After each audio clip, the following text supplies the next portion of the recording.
السلام علیکم ناظرین، میں ہوں یہ نیوز کراچی کے ساتھ صباح حیدر خبر شامل کرتے ہیں۔ انا للہ و انا الیہ راجعون۔ ٹینڈو عدم رپورٹ عبدالرشید کوثر۔ نہایت رنج و غم کے ساتھ اطلاع دی جاتی ہے کہ ٹینڈو عدم کے سابق چیئرمین ممتاز سیاسی و سماجی شخصیت مرحوم سید حسن جمیل کی اہلیہ معروف ذمہ اور سماجی شخصیت جناب سید آصف حسن جمیل صاحب کی والدہ محترمہ اور D I G crime branch Sindh جناب عامر فاروقی صاحب کی خوشتامن قضائے لائی سے وفات پا گئی ہیں۔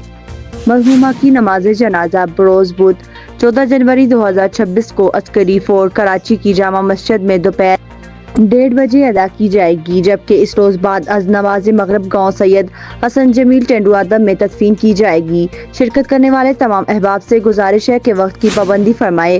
اللہ تعالیٰ مرحومہ کی کامل مغفرت فرمائے، ان کے درجات بلند فرمائے، جنت الفردوس میں اعلیٰ مقام عطا فرمائے اور تمام لواحقین کو صبر جمیل عطا فرمائے۔ آمین ثم آمین یا رب العالمین۔